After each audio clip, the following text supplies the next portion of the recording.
I was only 5 years old when I turned my home into an English-only zone.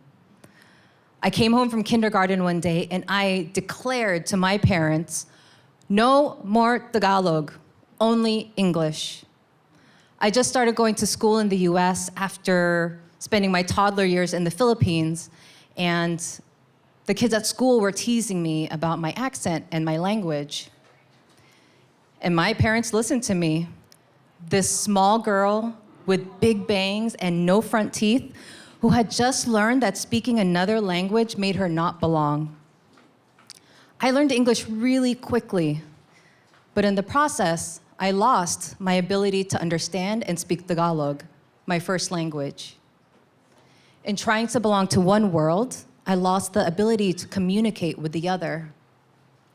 This started a life of identity shape-shifting that millions of other first and second generation immigrants experience.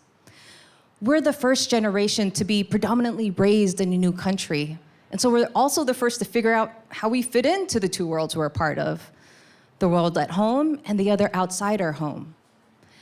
As immigrants and children of immigrants, many times we're not asked who we want to be, we're told who we are. Whether from biases from white dominant society, like the model minority myth, or generational survival learnings in straightforward and indirect ways, others try to define us. And seeking belonging and validation, we try our hardest to fit into those definitions. But as a generation of people experiencing the multiplicity of cultures, we can't be confined to the narrow definitions that our family, dominant society, or cultural norms impose. Because the truth is, we are undefinable by others. We're unconventional. We are the generation without a blueprint. And there's so much possibility in this. Today, I propose that we create our own definitions that break barriers and combat stereotypes. And in doing so, we create brand new possibilities for our lineages, communities, and the world. A few years ago, I got curious as to why so many of us struggle with this. Now, from a survival standpoint, it makes a lot of sense. Our immigrant parents taught us that in order to make it in a new country where we're not part of the cultural majority, that we need to assimilate, which means blend in, hide the parts of you that might stick out too much, and center other people's comfort over your own. These are behaviors that generations before us learned to adopt because it was much safer for our ancestors to blend in when they were experiencing the oppression of colonization. To them, belonging wasn't just a nice to have, it was essential to their survival. Because without belonging, they lost access to food, water, safety, shelter.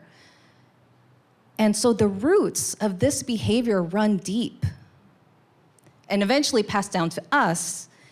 Everything we say or do is run through this filter of, is this going to be accepted by the people that I'm with? And then we alter accordingly. In this daily chameleoning, we lose ourselves, who we are, and what we want. And it's important that we name this experience. And today, even though it's difficult, I want to challenge the compromises that we've been making for pursuit of belonging. Because again, we were meant to be different. If you're a first-generation American like me, your parents immigrated to a new country to create a new life for your family.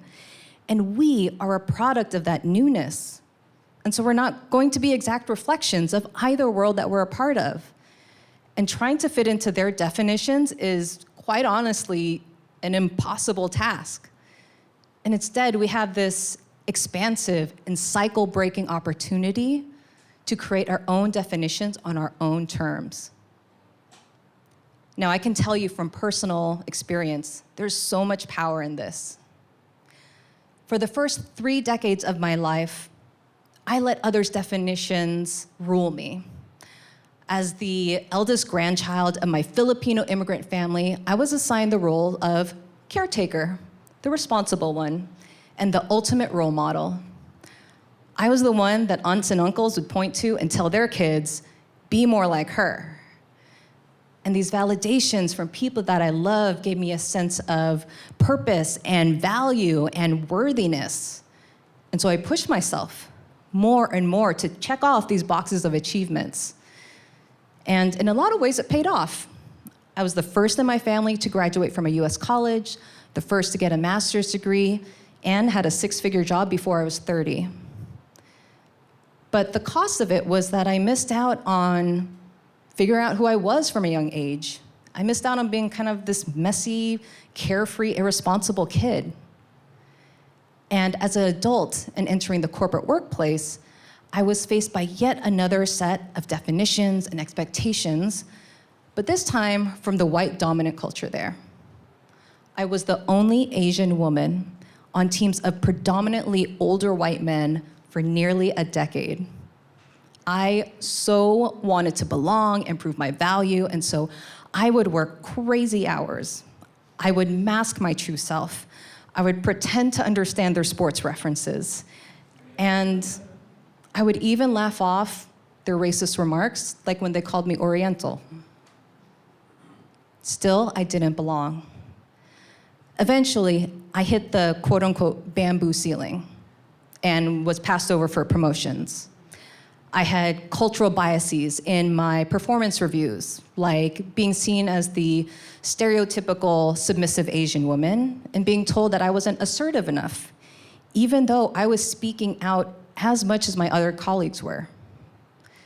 This formula of trying to fit into others' definitions wasn't working anymore. And so I started to question it. I realized that the more I let myself be defined by others, the more confining it was. The more it inhibited my ability to be vulnerable and take risks and show who I was fully. It wasn't until the discomfort of holding on to those expectations outweighed the discomfort of letting them go that I took the chance to strip it all away. And that choice changed my entire life.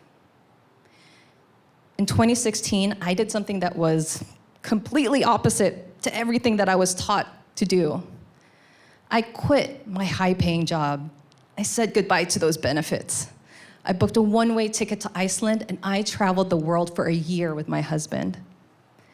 3 days into that trip, I saw the Northern Lights for the first time in my life. And as I looked up at the swirls of green and pink and orange skipping across the sky, something in me cracked open. The realization of the joy that was possible when I let go of other people's definitions and made my own choices. It was the first time in my life that I wasn't trying to achieve anything or prove myself to anyone or live by anyone else's expectations of me. I was finally living outside of the boxes others had put me in, and there was no going back. For the first time, I asked myself, who am I, and what do I want? The answers to those definitive questions led me to make a life-altering career change, to become a life and leadership coach for first and second generation immigrants of color, my community, helping them to define who they are and what they want on their terms. I have now created an unexpected life of freedom that allows me to travel the world full-time, live in Italy for a year, and do work that fulfills my soul.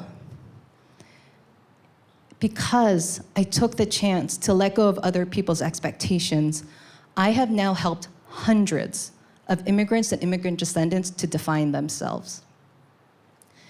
In this work, I have seen people completely transform their lives, like one who embraced her queerness and came out to her conservative Catholic parents, and another who got the self-confidence to advocate for her ideas and created a $500,000 wellness program for her colleagues of color, and another who left a toxic workplace to not only find a job that tripled her income, but was in work that was full alignment to her purpose. These are the outcomes of radical self-acceptance and self-empowerment and self-definition. This work is beautiful and transformational and so hard. Because asking someone to define themselves in a way that is counter to everything that they've been taught is safe can activate all of the fear and trauma response that usually kicks in when someone feels like they're in danger. This work is challenging, yes, but it is necessary. And we are the generation equipped to do it. So, from a compassionate and culturally informed approach, this is what I've created to help others step into their fullest identities and dare to be different. I've distilled it down to 4 steps. Step 1, understand. Understand why you are the way that you are. Your fears and hopes and dreams and doubt aren't just the result of your experiences, but your ancestors' experiences. Understanding the larger picture of you can help bring compassion, especially to the parts of your experience and your lineage that you struggle with. From a place of empathy, the second step is to unlearn. Unlearn the definitions, roles, and expectations that you've been conditioned to operate under. Challenge the rules and the lessons that you've adhered to your whole life. Now, I want to be real. This step is probably the most difficult one of them all, because you are simultaneously breaking generational cycles and conceiving of entirely new ways to operate, of thinking and seeing and behaving differently. The step is difficult, but it is so liberating, because this is where you start to create your own path. The next step is to uncover. Uncover who you are and what you want. Now, for me, this is the fun part. This is where I see clients articulate dreams and wants that they've had for years, but never felt okay to share. Now, at first, the step is intimidating because you start to realize how hard it is to actually answer the questions, who am I and what do I want? But trust me, when you get clear on those answers, an incredible breakthrough happens. You start seeing what's possible for you.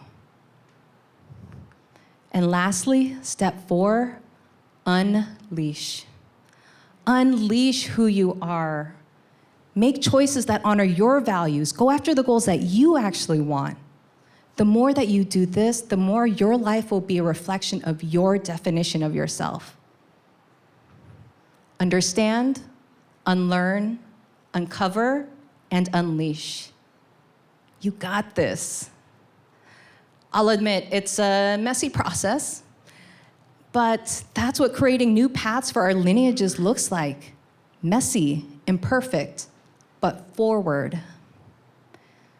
Now, going back to my original proposal today, who you are and who you're meant to be doesn't need to be based on anyone else's definition but your own. And in fact, it can't be. It frustrates me to see so much of people's power buried under layers of systemic oppression, oppression that our ancestors have experienced for generations. But they endured that because they had dreams of a future where we could thrive on our own terms. And now we have the opportunity to cultivate that dream to bloom within us. Instead of trying to shapeshift who you are into other people's definition of you, you get to choose who you are.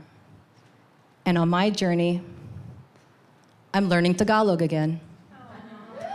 I plan on visiting my Lola, my grandma, in the Philippines later this year for her 95th birthday. And I'm hoping to speak to her the same way I did when I was 5, in Tagalog. Maraming salamat.